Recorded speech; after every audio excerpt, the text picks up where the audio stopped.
Universe इस वक्त आपकी हर बात सुन रहा है और आपके हर सपने को सच्चाई में बदलने के लिए रास्ते बना रहा है।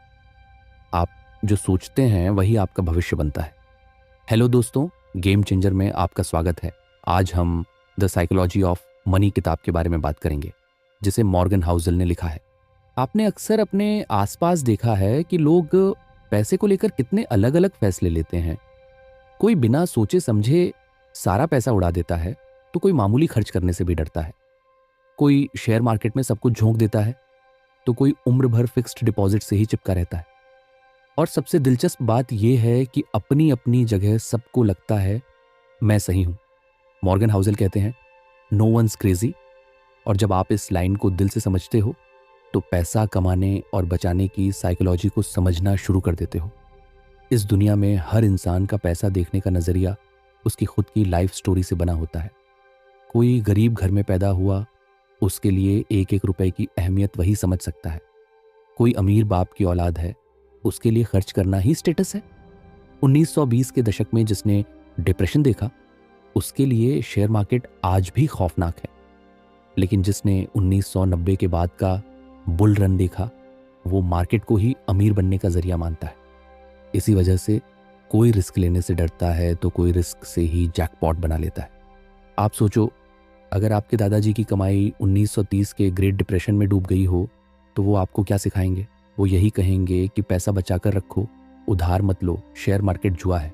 अब वही माइंडसेट आप में आ जाएगा और आप भले नए ज़माने में हो, लेकिन सोच पुरानी है। मॉर्गन कहते हैं हम फैक्ट्स से नहीं, अपनी यादों और कहानियों से पैसे को देखते हैं। इसलिए ज़रूरी है कि आप समझो, हर किसी का नज़रिया उसकी अपनी कहानी से बना है। किसी को बेवकूफ़ या पागल कहना बंद करो और ख़ुद को भी अपडेट करो। पास्ट में जो हुआ वो हमेशा फ्यूचर में नहीं होगा। जो काम किसी और के लिए ठीक है वो आपके लिए सही नहीं होगा। आप अपना रास्ता खुद बनाओ। बस ये जान लो, पैसा एक ही है, पर उसे देखने का नज़रिया हर किसी का अलग है। और जब आप ये समझ लोगे तो आप दूसरों के फैसलों से परेशान नहीं होंगे, अपनी स्ट्रेटजी खुद तय कर पाओगे। यही पहली सीख है। कोई पागल नहीं है, बस सबकी कहानी अलग है। यहाँ कहानी है लक और रिस्क की। इमेजिन करो, बिल गेट्स की कहानी। दुनिया का सबसे अमीर आदमी बनने वाला लड़का सियाटल के एक ऐसे स्कूल में पढ़ा जहाँ पूरे अमेरिका में सबसे पहले स्टूडेंट्स को कंप्यूटर मिला। ये 1968 की बात है। सोचो, लाखों स्कूल्स थे अमेरिका में, पर सिर्फ बिल गेट्स के स्कूल में कंप्यूटर आया। ये है लक। बिल गेट्स कहता भी है, अगर लेक साइड स्कूल में कंप्यूटर ना होता तो शायद माइक्रोसॉफ्ट कभी नहीं होता। अब सोचो, क्या सारी मेहनत बेकार थी? नहीं, लक ने दरवाज़ा खोला, लेकिन मेहनत, डिसिप्लिन और रिस्क लेने की हिम्मत ने माइक्रोसॉफ्ट को खड़ा किया। पैसा बनाने की कहानी में लक और रिस्क दोनों का रोल बराबर है। पर लोग क्या करते हैं, दूसरों की सक्सेस को लक मान लेते हैं और अपनी फेलियर को बैड लक कह देते हैं। लेकिन वो ये भूल जाते हैं कि लक का हिस्सा तो है, पर रिस्क का भी उतना ही रोल है।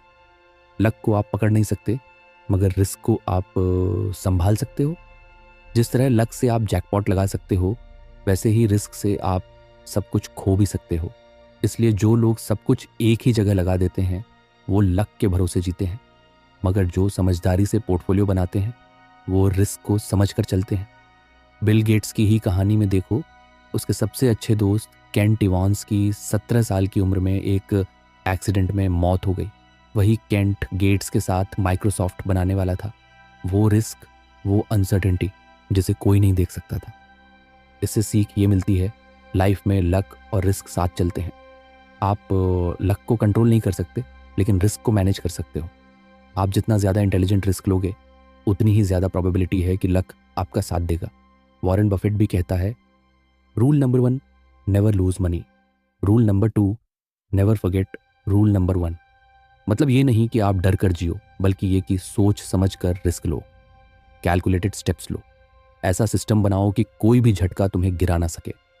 पैसा बनाना है तो लक का इंतज़ार मत करो, मेहनत करो, डिसिप्लिन रखो और रिस्क को ढंग से हैंडल करो। जो तुम्हारे हाथ में नहीं है उसे छोड़ दो, लेकिन जो तुम्हारे कंट्रोल में है उस पर मास्टर बन जाओ। यही असली ताकत है। तुम्हारे पास कितना पैसा होगा तो तुम कहोगे, बस अब और नहीं चाहिए? शायद कोई जवाब नहीं है। और यही की सबसे बड़ी सीख है, नेवर इनफ। मॉर्गन हाउसल एक ऐसी सच्ची कहानी सुनाते हैं जो हर किसी को झकझोर देती है। कहानी है राजात गुप्ता और बर्नी मैडॉफ जैसे लोगों की, जिन्होंने जिंदगी में सब कुछ पाया, फेम, पैसा, रिस्पेक्ट, लेकिन फिर भी उन्हें और चाहिए था। राजात गुप्ता जो मैकिन्सी के सीईओ बने, बिल गेट्स के साथ बैठ के की, लेकिन फिर इनसाइडर ट्रेडिंग में फंसकर सब कुछ खो दिया। बर्नी मैडॉफ जिसने दुनिया का सबसे बड़ा पॉन्जी स्कीम चलाया, अरबों डॉलर आए, लेकिन लालच के चलते सब मिट्टी में मिला दिया। पैसा कमाना मुश्किल है, लेकिन इनफ कह पाना उससे भी मुश्किल है। इंसान जितना कमाता है उसकी ख्वाहिशें उतनी बढ़ती जाती हैं। जो पहले लग्जरी लगती थी वो धीरे धीरे नेसेसिटी बन जाती है, और हम भूल जाते हैं कि कंटेंटमेंट भी एक लग्जरी है जो सबके बस की बात नहीं। आप सोचते हो बस 1 करोड़ कमा लूं फिर सब सेट, लेकिन जब 1 करोड़ आता है तब कहते हो अब 5 करोड़ चाहिए, फिर 10, फिर 50। इस दौड़ में सबसे बड़ा नुकसान ये होता है कि आप अपनी शांति बेच देते हो।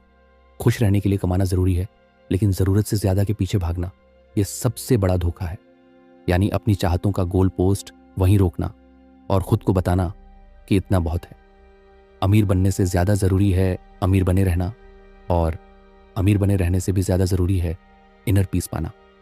तो अगली बार जब तुम पैसे के पीछे भागो तो खुद से पूछना, क्या मैं सिर्फ दौड़ रहा हूं या मुझे वाकई में और चाहिए? हमेशा याद रखना, जो अपनी लिमिट खुद तय करता है वही जिंदगी भर फ्री रहता है। बाकियों के लिए तो ये दौड़ कभी खत्म ही नहीं होती। अब उस सीक्रेट की बात करते हैं जिसे दुनिया का हर बड़ा इन्वेस्टर जानता है, लेकिन लोग फिर भी इग्नोर करते हैं। ये सीक्रेट है कंपाउंडिंग का जादू। सोचो, अगर मैं तुमसे कहूं कि एक छोटा बीज तुम्हें जंगल दे सकता है तो तुम हंसोगे, लेकिन सच यही है, एक छोटा बीज, सही सॉइल, सही वक्त और पेशेंस, यही धीरे धीरे जायंट ट्री बनता है। पैसा भी ठीक ऐसा ही है। ज्यादातर लोग कंपाउंडिंग को अंडर एस्टिमेट करते हैं क्योंकि ये बोरिंग लगता है। लोग सोचते हैं 10% रिटर्न ही तो है, इससे क्या होगा? लेकिन वही 10% जब सालों साल चलता है तो जो होता है वो मैजिक होता है।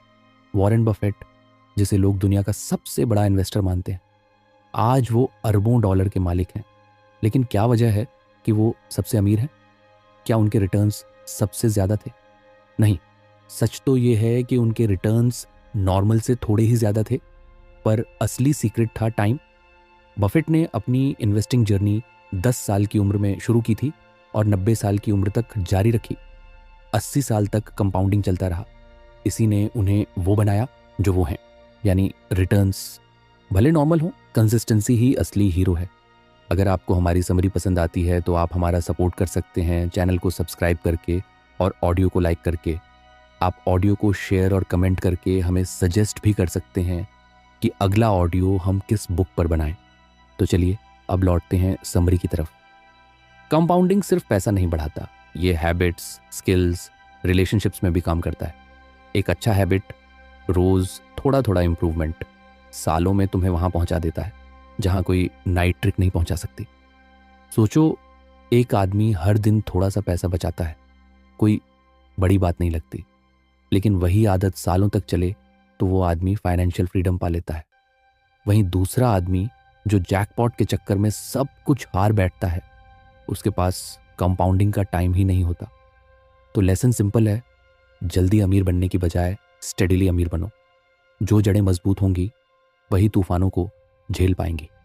कंपाउंडिंग का जादू सिर्फ पेशेंस मांगता है, ना कोई शॉर्टकट, ना कोई जादू की छड़ी।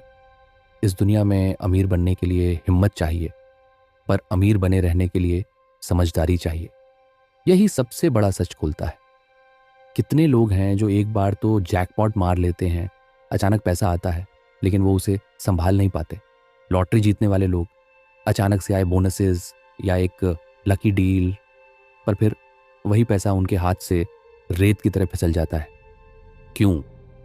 क्योंकि उन्होंने पैसा कमाने की स्किल तो सीख ली थी, पर उसे बचाए रखने की आर्ट नहीं सीखी थी। रिच लोग बोल्ड होते हैं, पर रिच बने रहने वाले लोग पैरानॉइड होते हैं। मतलब ये कि अगर पैसा बनाना ऑफेंस है तो उसे बचाना डिफेंस है, और अगर तुम्हारे पास डिफेंस नहीं है तो कितनी भी बड़ी जीत हो एक झटका सब खत्म कर देगा। वॉरेन बफेट की ताकत क्या है? सिर्फ अच्छी डील्स करना नहीं, असली ताकत है सर्वाइवल माइंडसेट। पैसा बनाने के लिए ऑप्टिमिज्म चाहिए। तुम्हें उम्मीद होनी चाहिए कि मार्केट बढ़ेगा, इकोनॉमी ग्रो करेगी, लेकिन पैसा बचाने के लिए पेसिमिस्ट होना पड़ता है। अगर सब उल्टा हुआ तो ये सवाल हमेशा पूछना पड़ता है। यही बैलेंस तुम्हें स्ट्रांग बनाता है।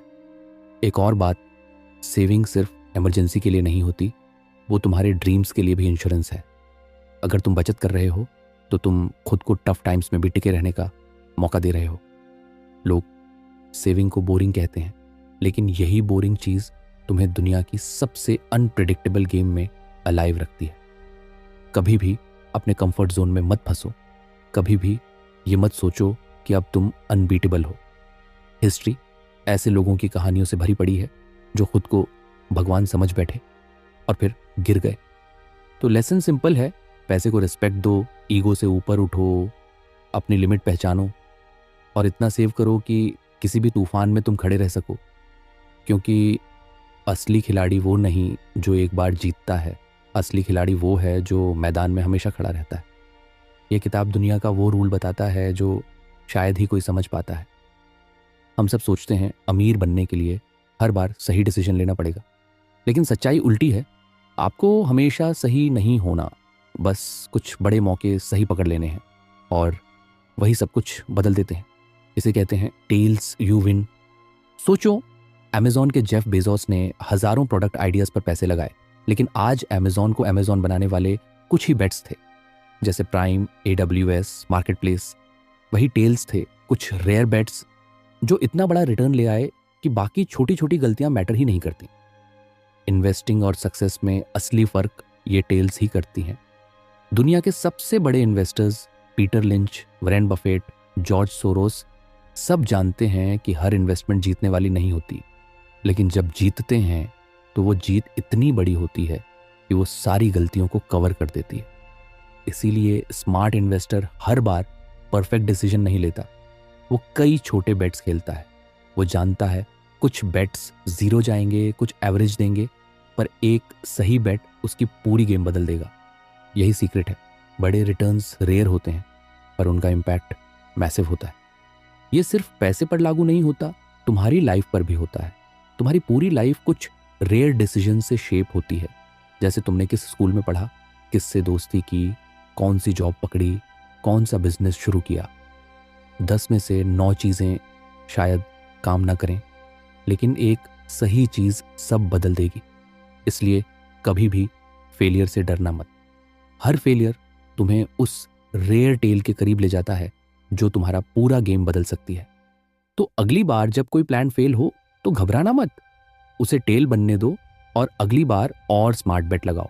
बस कंसिस्टेंट रहो और याद रखो, जीतने के लिए हर बार सही होना जरूरी नहीं, बस सही जगह बड़े दिल से गेम खेलना जरूरी है। सोचो, तुमने खूब पैसा कमा लिया, बड़ी गाड़ी, बड़ा घर, हर लग्जरी हाथ में, लेकिन फिर भी तुम हर सुबह अलार्म बजते ही उठते हो, किसी बॉस के ऑर्डर्स पर, किसी क्लाइंट के टैंट्रम्स पर, किसी मीटिंग के चक्कर में अपनी नींद, सेहत, फैमिली सब एडजस्ट करते हो। तब समझ आता है असली लग्जरी क्या है।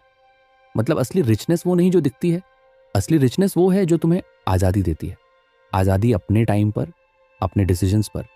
सुबह कब उठना है, कहाँ जाना है, क्या काम करना है, ये जब तुम खुद तय कर सकते हो तभी असली वेल्थ है। दुनिया में सबसे बड़ा स्टेटस सिंबल पैसे से नहीं, टाइम से तय होता है। सोचो, किसी बिलियनियर के पास भी अगर टाइम का कंट्रोल नहीं है तो वो असल में कितना गरीब है। दूसरी तरफ कोई टीचर या फ्रीलांसर जिसके पास पैसे कम हैं लेकिन टाइम की आज़ादी है, वो कहीं ज़्यादा रिच है। ये फ्रीडम छोटी छोटी चीज़ों से आती है। कई लोग हाई पेइंग जॉब्स के चक्कर में इतनी कमिटमेंट्स ले लेते हैं कि उनका पूरा टाइम दूसरों की मर्जी से चलता है। लोग सोचते हैं बस और पैसे कमा लूं फिर आराम करूंगा, लेकिन ये फिर कभी आता ही नहीं। असली स्मार्टनेस ये है कि आप कम कमाओ लेकिन अपने टाइम का मालिक बनो। ये वो पॉइंट है जहां पैसा एक टूल बन जाता है और आप उसके गुलाम नहीं रहते। पैसा जितना भी ज़रूरी हो, उससे ज़्यादा ज़रूरी है वो फ्रीडम जो वो खरीद सकता है। तो अगली बार जब तुम करियर की प्लानिंग करो तो सिर्फ पैसों की इक्वेशन मत देखो, ये भी देखो कि तुम्हारे पास अपनी लाइफ जीने का वक्त कितना होगा। पैसा कमाना ज़रूरी है, पर उससे भी ज़्यादा ज़रूरी है अपनी ज़िंदगी के मालिक बने रहना। अब आते हैं एक ऐसा पैराडॉक्स जो हर किसी ने अपनी लाइफ में कभी ना कभी जिया है, बस समझा नहीं। मान लो एक महंगी स्पोर्ट्स कार ट्रैफिक सिग्नल पर रुकी है। अंदर एक आदमी बैठा है, स्टाइलिश शेड्स, ब्रांडेड वॉच, पूरी लग्जरी वाइब्स। बाहर से देखकर लोग क्या सोचते हैं, क्या लाइफ है इस आदमी की, विश में भी ऐसा होता। लेकिन सच क्या है, कोई भी रेयरली उस आदमी को एडमायर करता है। लोग उस आदमी को नहीं, बल्कि उस कार में खुद को बैठा हुआ इमेजिन करते हैं। यही है man in the car paradox. ज्यादातर लोग लग्जरी दिखाकर रिस्पेक्ट कमाना चाहते हैं। बड़ी गाड़ी, ब्रांडेड क्लोथ्स, एक्सपेंसिव गैजेट्स। सोचते हैं लोग देखकर इंप्रेस्ड होंगे, पर सच ये है कि लोग इंप्रेस्ड होते हैं, पर आपसे नहीं। वो खुद इमेजिन करने लगते हैं कि अगर ये मेरी कार होती तो। रिस्पेक्ट उस आदमी को नहीं, उस लग्जरी आइटम को मिलती है, और वो रिस्पेक्ट भी एक्चुअल में ओनर को नहीं ट्रांसफर होती। कई लोग अपनी सारी सेविंग्स उड़ा देते हैं दूसरों को दिखाने के लिए। सोचते हैं लोग उन्हें एडमायर करेंगे, लेकिन हकीकत ये है कि लोग बिजीनेस में अपनी दुनिया में खोए रहते हैं। सबको बस अपनी स्टोरी में ही इंटरेस्ट है। रियल रिस्पेक्ट वो नहीं जो चीज़ों से आती है, वो आपके बिहेवियर से आती है। जब आप हम्बल रहते हैं, ग्राउंडेड रहते हैं, तब लोग आपको जेन्युइनली एडमायर करते हैं। ब्रैगिंग और दिखावा उल्टा असर डालता है। लोग साइलेंटली जज करते हैं कि ये आदमी इनसिक्योरिटी छुपा रहा है। असल में जो सबसे पावरफुल लोग होते हैं वो लो प्रोफाइल रहते हैं। Warren Buffett, simple car, normal house, कोई फ्लैशी लाइफस्टाइल नहीं, फिर भी दुनिया उनकी रिस्पेक्ट करती है, क्योंकि उनकी असली आइडेंटिटी उनके काम में है, उनके वेल्थ में नहीं। इस पैराडॉक्स को समझो। अगर तुम रिस्पेक्ट चाहते हो तो फ्लैशी दिखावा मत करो। अपने काम, बिहेवियर और सिंप्लिसिटी से लोगों का ट्रस्ट जीतना सीखो। लग्जरी अच्छी है, पर दूसरों को दिखाने के लिए नहीं, अपनी खुशी के लिए। अगली बार जब तुम्हारा मन करे यार वो बड़ी कार लूं ताकि लोग इम्प्रेस्ड हों, तो खुद से पूछना, लोग कार देखेंगे या तुम्हें? असली मैजिक तब होगा जब लोग कार भूल जाएंगे, पर तुम्हें याद रखेंगे। कितनी बार तुमने किसी को बड़ी गाड़ी चलाते देखा और सोचा वाह कितना अमीर होगा ये, पर क्या तुमने कभी सोचा कि ये गाड़ी दिखती तो है, पर उसके बैंक अकाउंट में क्या है वो तुम्हें नहीं दिखता? मतलब असली अमीरी वो है जो दिखती नहीं, जो हिडन रहती है। सेविंग्स, इन्वेस्टमेंट्स, एसेट्स, वो चीज़ें जो फ्यूचर सिक्योर करती हैं। लेकिन प्रॉब्लम ये है कि लोग दिखावे में ही सब मेजर कर लेते हैं। किसके पास क्या कार है, किसका घर बड़ा है, कौन ब्रांडेड कपड़े पहनता है। असल में जो दिखता है वो खर्च है, ना कि वेल्थ। अगर किसी ने लग्जरी कार खरीदी तो उसने पैसा खर्च किया, वो पैसा अब उसके पास नहीं है। असली अमीर वो है जो बिना दिखाए क्वाइटली अपने लिए वेल्थ बना रहा है, जो हर महीने सेविंग कर रहा है, इन्वेस्टिंग कर रहा है, क्वाइटली ग्रो कर रहा है। जब आप किसी के महंगे शूज़ देखते हो, आप सोचते हो ये कितना रिच है, पर रियलिटी में वो शूज़ उसकी वेल्थ का हिस्सा नहीं, उसकी स्पेंडिंग का प्रूफ है। वेल्थ वो है जो बची हुई है, जो किसी ने दिखाया नहीं, बस फ्यूचर के लिए रखा है। कई लोग सब कुछ दिखाने में लगे रहते हैं, महंगे गैजेट्स, वेकेशंस, पार्टीज, पर सेविंग्स शून्य। फिर जब इमरजेंसी आती है तो वही दिखावा किसी काम नहीं आता। अगर तुम्हें सच में रिच बनना है तो दूसरों को दिखाने से पहले खुद के लिए एक्यूमुलेट करना सीखो। शो ऑफ से रिस्पेक्ट नहीं मिलती, क्वाइटली बिल्ड करो।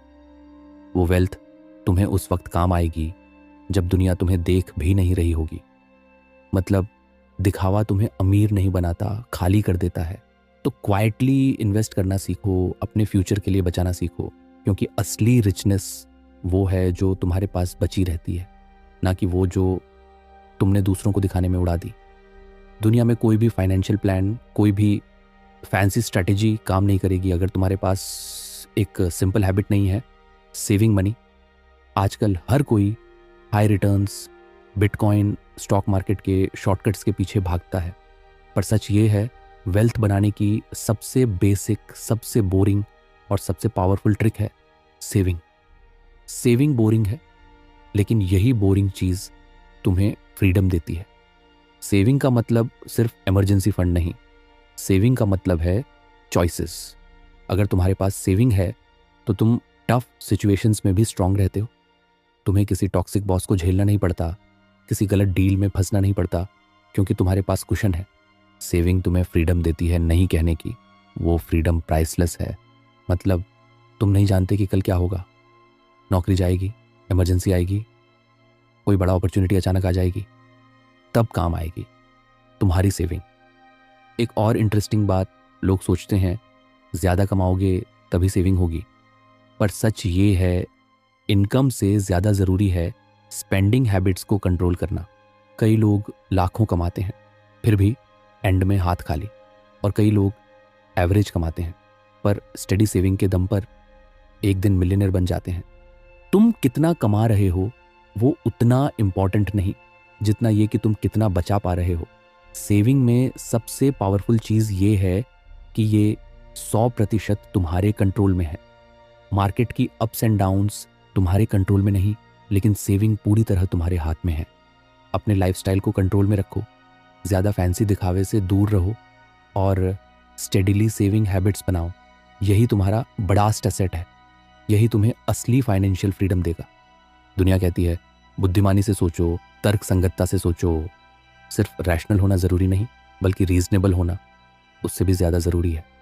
अब फ़र्क क्या है? रैशनल इंसान हर डिसीजन को मैथ की तरह देखता है। वो कहता है नंबर्स, चार्ट्स, परफेक्ट लॉजिक, बस यही अल्टीमेट ट्रूथ है। लेकिन रियलिटी में इंसान मशीन नहीं है। हम इमोशंस, होप, फियर, ड्रीम्स और इनसिक्योरिटी से बने हैं। इसलिए सिर्फ रैशनल रूल्स से डिसीजंस लेना हमेशा पॉसिबल नहीं होता। गुड इन्वेस्टिंग या गुड मनी मैनेजमेंट सिर्फ लॉजिक पर नहीं चलता, वो चलता है उस साइकोलॉजी पर जो आपको अपने फैसले पर टिके रहने देती है। क्योंकि कोई भी परफेक्ट प्लान फेल हो जाएगा अगर आप उस पर टिक नहीं पाओगे। देखो, थियोरेटिकली स्टॉक मार्केट में हमेशा इन्वेस्टेड रहना बेस्ट है। डेटा कहता है कि लॉन्ग टर्म में एक्विटीज़ सबसे अच्छे रिटर्न्स देते हैं। लेकिन प्रैक्टिकली जब मार्केट गिरता है, हेडलाइंस डराती हैं, पोर्टफोलियो में लाल रंग दिखता है, तब इंसान का दिमाग घबरा जाता है, तब प्योर लॉजिक फेल हो जाता है। तभी काम आता है रीजनेबल माइंडसेट। यानी थोड़ी सी इम्परफेक्शन भी चलेगी, बस वो प्लान ऐसा होना चाहिए जिसे आप लंबे वक्त तक निभा पाओ। इसलिए ज़रूरी नहीं कि आप हर स्टॉक पिक परफेक्ट करें या हर डिसीजन मैथमेटिकली राइट हो। ज़रूरी ये है कि आप अपनी मेंटल पीस, अपनी फैमिली सिचुएशन और अपने रिस्क कंफर्ट के हिसाब से प्लान बनाओ। कई लोग कहते हैं लोन चीप है, इन्वेस्ट करो, पर अगर कोई मानसिक कर्ज से असहज है तो आड़ मुक्त रहना उसके लिए बेहतर है। भले लॉजिक कहे कि ये ठीक नहीं, पर उसका माइंड कहे कि ये सही है तो वही सही है। तो लेसन सिंपल है, अपनी फाइनेंशियल जर्नी में परफेक्ट लॉजिक ढूंढने के चक्कर में मत फंसो। अपने लिए वो रास्ता चुनो जो प्रैक्टिकल लगे, जिसमें तुम टिक सको। बस वही तुम्हारी सबसे बड़ी जीत होगी। दुनिया जितनी प्रेडिक्टेबल दिखती है, असल में उतनी है नहीं। हिस्ट्री पढ़ो तो लगता है सब साफ है, किसने क्या डिसीजन लिया, क्यों लिया, क्या हुआ। पर सच ये है कि फ्यूचर कभी भी साफ नहीं होता, हमेशा अनसर्टेनिटी होती है। जो सबसे बड़े फाइनेंशियल चेंजेस हुए हैं वो किसी की प्लान बुक में नहीं थे, वो सरप्राइज थे। सोचो 2008 का ग्लोबल फाइनेंशियल क्राइसिस किसी ने प्लान किया था क्या? नहीं। कोविड-19, पूरी दुनिया की इकोनॉमी ठप, किसने सोचा था? कोई नहीं। इंटरनेट क्रांति, स्मार्टफोन, किसी ने एग्जैक्ट प्रेडिक्शन किया था क्या? नहीं। पास्ट साफ दिखता है पर फ्यूचर मैसे ही रहेगा। इसीलिए जो सबसे ज़रूरी स्किल है वो है सरप्राइज के लिए तैयार रहना। हम फ्यूचर को परफेक्ट प्रिडिक्ट नहीं कर सकते, पर खुद को फ्लेक्सिबल बना सकते हैं। इसलिए फाइनेंशियल प्लानिंग में हमेशा बफर रखो। सिर्फ बेस्ट केस मत सोचो, वर्स्ट केस के लिए भी रेडी रहो। अगर तुम मानते हो कि फ्यूचर अनप्रेडिक्टेबल है तो तुम ज़्यादा हम्बल बनते हो, फिर तुम्हारा ईगो कंट्रोल में रहता है। तुम ओवर कॉन्फिडेंट होकर सब कुछ एक कार्ड पर नहीं लगाते। ज़्यादातर लोग प्लान बनाते हैं और फिर उसी प्लान से चिपक जाते हैं जैसे वो गीता का श्लोक हो। लेकिन जब चीज़ें बदलती हैं तब वही प्लान तुम्हें डुबा देता है। स्मार्ट आदमी प्लान बनाता है पर उसे बदलने के लिए भी रेडी रहता है। कई लोग कहते हैं हमारे साथ ऐसा क्यों हुआ, जबकि सच्चाई ये है कि कभी भी कुछ भी हो सकता है। जो इसे मान लेता है वो गिरकर भी जल्दी उठ जाता है। वो कभी भी शॉक में फ्रीज नहीं होता। लाइफ और मनी दोनों में सरप्राइजेस आएंगे। वो सरप्राइजेस ही तुम्हें स्ट्रांग बनाते हैं, नया सोचने पर मजबूर करते हैं। अगर तुम मेंटली रेडी हो कि फ्यूचर अनप्रेडिक्टेबल है तो तुम्हें कोई भी शॉक तोड़ नहीं पाएगा। एक जरा सी गलती कैसे सब कुछ बदल देती है। रूम फॉर एरर मतलब तुम्हारी लाइफ, तुम्हारी प्लानिंग में थोड़ी गुंजाइश हमेशा होनी चाहिए, गलती की भी और अनदेखी मुसीबत की भी। कई लोग अपना पूरा पैसा एक ही प्लान पर लगा देते हैं, कोई इमरजेंसी बफर नहीं रखते। वो मान लेते हैं कि जो प्लान किया है वही परफेक्ट चलेगा। लेकिन सच ये है, दुनिया कभी भी वैसी नहीं चलती जैसी तुमने एक्सेल शीट में बनाई थी। हिस्ट्री गवाह है, जो भी बड़े फाइनेंशियल डिजास्टर्स हुए वो इसीलिए नहीं कि लोग बेवकूफ थे, वो इसीलिए हुए क्योंकि लोगों ने मान लिया था कि वो कभी गलती नहीं कर सकते। मतलब हमेशा अपने प्लान में कुछ ब्रीदिंग स्पेस रखो। ऐसा कभी मत सोचो कि तुम्हारी कैलकुलेशन इतनी परफेक्ट है कि उसमें कोई शॉक नहीं आएगा। अगर तुम अपनी सारी सेविंग स्टॉक्स में लगा दोगे और मार्केट गिर गया तो क्या करोगे? या सोचो तुम्हारी जॉब चली गई, बिजनेस बंद हो गया, क्या तुम 6 महीने 1 साल तक खुद को संभाल सकते हो? इसीलिए रूम फॉर एरर रखना मतलब थोड़ा एक्स्ट्रा कैश, थोड़ा एक्स्ट्रा इंश्योरेंस, थोड़ा कम रिस्क। ये तुम्हारा बैकअप है, तुम्हारा शॉक अब्जॉर्बर। दुनिया के बेस्ट इन्वेस्टर्स भी कभी अपनी पूरी वेल्थ एक बेट पर नहीं लगाते। वो हमेशा मार्जिन रखते हैं ताकि अगर मार्केट उल्टा चला जाए तो भी वो डूबे नहीं। हमारे जीवन में भी यही लॉजिक है। एग्जाम में, रिलेशनशिप्स में, हेल्थ में, हर जगह थोड़ा मार्जिन ज़रूरी है। कोई भी चीज़ 100% परफेक्ट नहीं चलती और जो लोग इस सिंपल फैक्ट को इग्नोर करते हैं वही एक झटका लगते ही बिखर जाते हैं। तो नेक्स्ट टाइम जब भी प्लान बनाओ, थोड़ी गलती की जगह छोड़कर बनाओ, थोड़ा कंजर्वेटिव रहो, क्योंकि असली विनर वो नहीं जो फास्टेस्ट है, असली विनर वो है जो लॉन्गेस्ट टिकता है। एक बहुत बड़ा रियलिटी चेक। मॉर्गन हाउसल कहते हैं आप बदलेंगे, मतलब कि जो तुम आज चाहते हो ज़रूरी नहीं कि वो तुम 10 साल बाद भी चाहोगे। सोचो 20 साल की उम्र में तुम्हारे गोल्स क्या थे और आज क्या है? बहुत कुछ बदल गया ना, और आगे भी बदल जाएगा। प्रॉब्लम तब होती है जब लोग मान लेते हैं कि उनकी प्रायोरिटीज़, ड्रीम्स, नीड्स सब हमेशा सेम रहेंगी।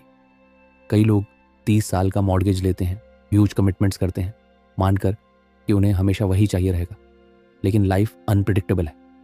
आदमी बदलता है, उसके सर्कमस्टेंसेस बदलते हैं, उसका माइंडसेट बदलता है। मतलब ये नहीं कि प्लानिंग बेकार है, प्लानिंग करो, लेकिन उसे पत्थर की लकीर मत मानो। अपने आप को फ्लेक्सिबिलिटी दो, क्योंकि जो लोग रिजिड होते हैं वही फ्यूचर में रिग्रेट करते हैं।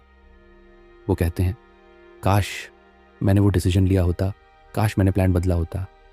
रिटायरमेंट के लिए लोग डेकेड्स तक सेव करते हैं, लेकिन वो ये नहीं सोचते कि वो खुद रिटायरमेंट एज तक कैसे बदल जाएंगे।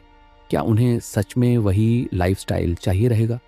बहुत लोग सोचते हैं कि वो रिटायर होते ही दुनिया घूमेंगे, लेकिन ट्रूथ ये है कि कई लोग उस एज तक पहुंचते पहुंचते सेटल लाइफ पसंद करने लगते हैं।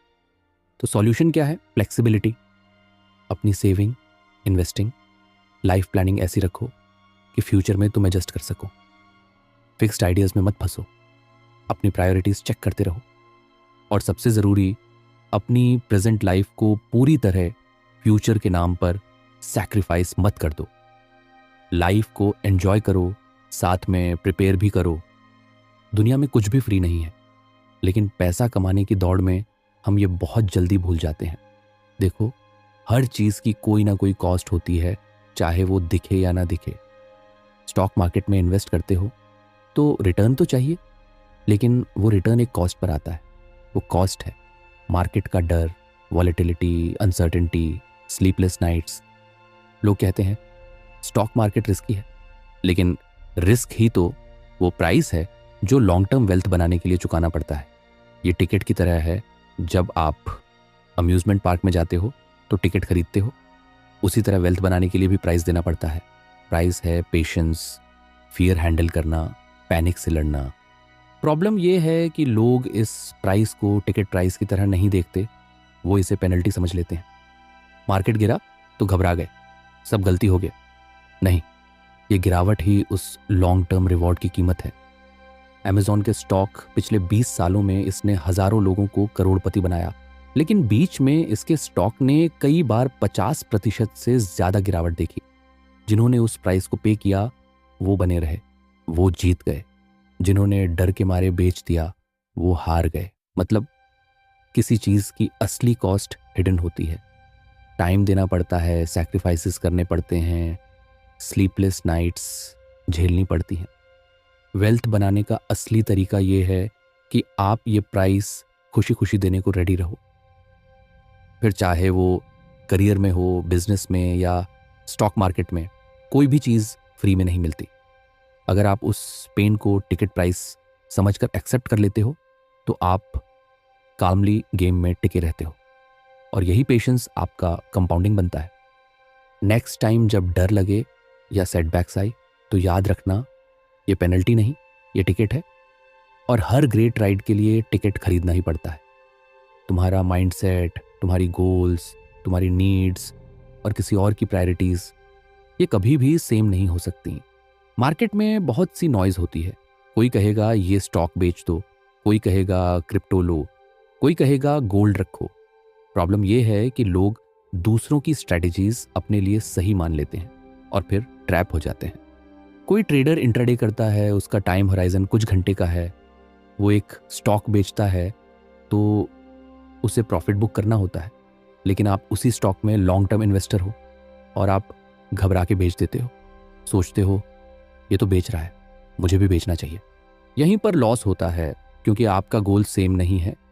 यानी मार्केट में जो मेजर डैमेज होता है वो तब होता है जब long term players short term players की कॉपी करने लगते हैं।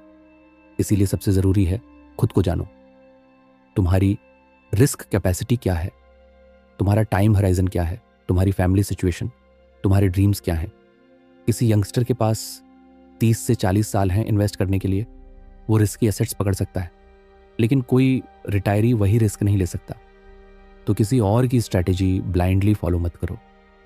जो तुम्हारे लिए सही है वही तुम्हारी स्ट्रैटेजी होनी चाहिए। सोशल मीडिया पर कोई अपने प्रॉफिट के स्क्रीनशॉट्स दिखाएगा, कोई लॉसेस छुपाएगा। लोग ट्रैप में आ जाते हैं। वो कर रहा है तो मैं भी करूंगा, लेकिन याद रखो, you are you, he is he. तुम दोनों की स्टोरी, माइंडसेट, नीड्स सब अलग हैं।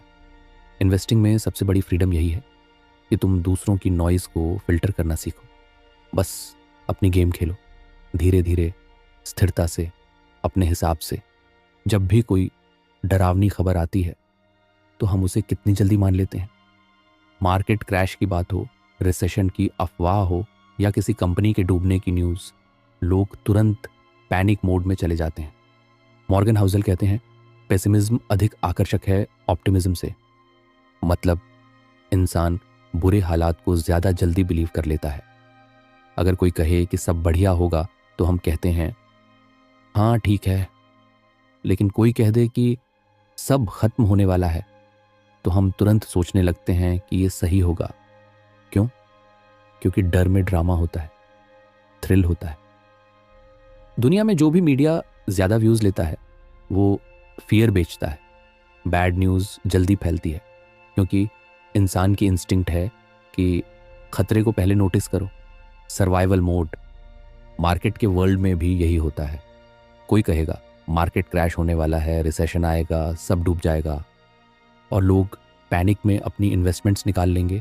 जबकि सच्चाई ये है कि हिस्ट्री कहती है मार्केट्स हमेशा रिकवर होते हैं। ऑप्टिमिज्म बोरिंग लगता है क्योंकि उसमें पेशेंस चाहिए, होप चाहिए। पेसिमिज्म क्विक थ्रिल देता है, और यही वजह है कि लोग ज़्यादा नेगेटिव न्यूज़ पर भरोसा कर लेते हैं।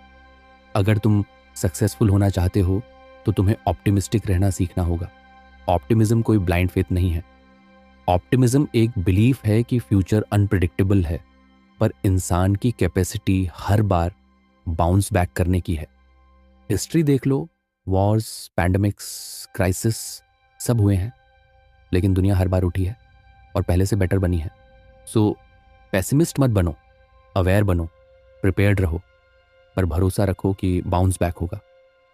मतलब ग्रोथ धीमे धीमे होती है, इसलिए दिखती नहीं, पर सेटबैक तगड़ा झटका देता है, इसलिए सब डर जाते हैं।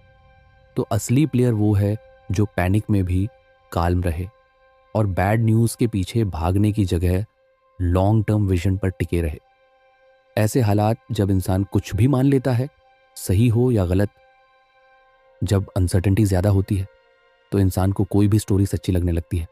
जैसे जब मार्केट में ह्यूज बबल्स बनते हैं, लोग लॉजिकली जानते हैं कि प्राइसेस absurd हैं, फिर भी वो बिलीव करते हैं कि ये स्टॉक तो अब कभी नहीं गिरेगा, रियल एस्टेट तो बस बढ़ेगा, क्रिप्टो बस मून पे जाएगा। क्यों? क्योंकि होप पावरफुल होती है और लोग क्लियर आंसर्स चाहते हैं। उन्हें ऐसी स्टोरीज चाहिए जो उन्हें कंफर्ट दें। जब लोग डरते हैं तो वो किसी भी कॉन्फिडेंट आदमी की बात मान लेते हैं, चाहे वो सही हो या नहीं।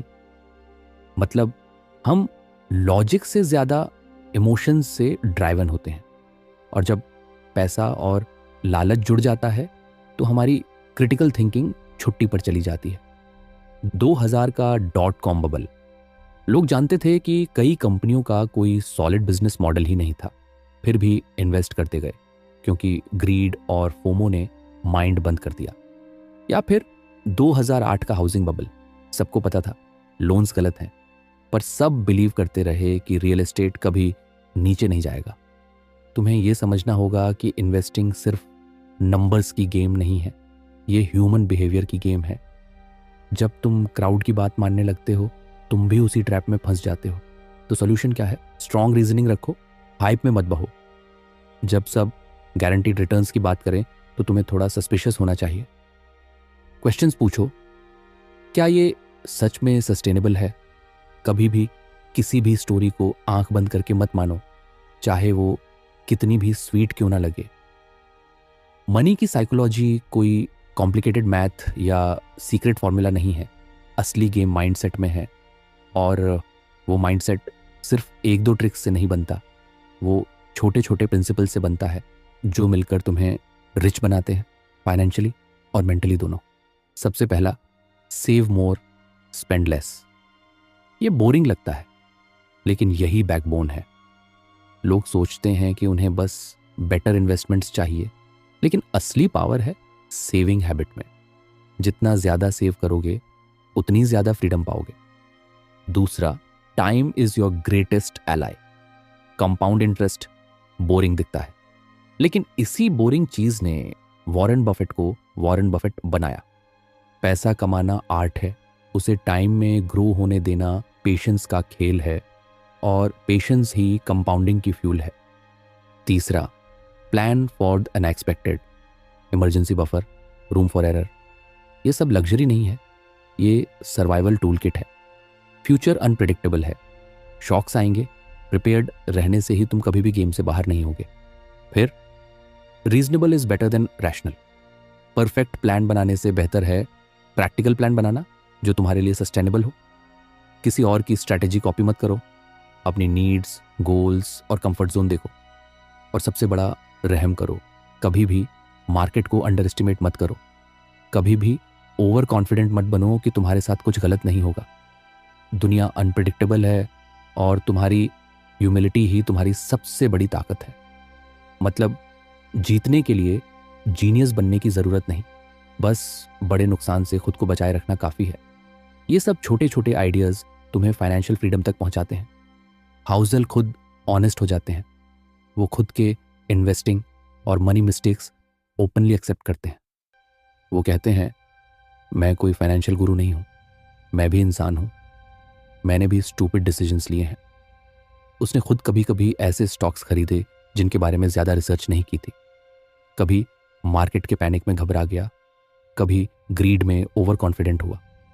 लेकिन यही उसकी सबसे बड़ी ऑनेस्टी है कि वो एक्सेप्ट करते हैं कि इंसान पूरी तरह रैशनल नहीं हो सकता। दुनिया में कोई भी फाइनेंशियल एक्सपर्ट परफेक्ट नहीं है, हर कोई इंसान है, और इंसान गलतियां करेगा ही करेगा। सवाल ये नहीं है कि तुम गलतियां करोगे या नहीं, सवाल ये है कि तुम कितनी बड़ी गलती करोगे और उससे कैसे रिकवर करोगे। मतलब गलती को एक्सेप्ट करके उसे ठीक कर लो, लेकिन ईगो में फंसकर खुद को तबाह मत कर लो। वो ये भी कन्फेस करते हैं कि उसने कभी कभी सेफ और सिंपल पाथ फॉलो किया जहां ज्यादा रिटर्न्स पॉसिबल थे, लेकिन वो रिस्क नहीं लिया। और वो खुश है क्योंकि उसकी प्रायोरिटी सिर्फ ज्यादा पैसा नहीं, पीस ऑफ माइंड भी थी। हाउजल अपनी वाइफ की एग्जाम्पल भी देते हैं, कैसे वो दोनों अपनी फाइनेंशियल लाइफ को सिंपल रखते हैं। कोई कॉम्प्लिकेटेड स्ट्रैटेजी नहीं, बस स्टडी सेविंग, पेशेंस और सिंपल इन्वेस्टिंग। आखिर में वो एक लाइन छोड़ता है जो इस पूरी किताब की सोल है: everyone's financial plan is unique because everyone's life is unique. तुम्हें दूसरों के रूल्स ब्लाइंडली फॉलो नहीं करने, तुम्हें अपनी स्टोरी खुद लिखनी है। आशा करता हूं कि आपको यह समरी पसंद आया होगा, और अंत तक हमारा साथ देने के लिए आपका धन्यवाद।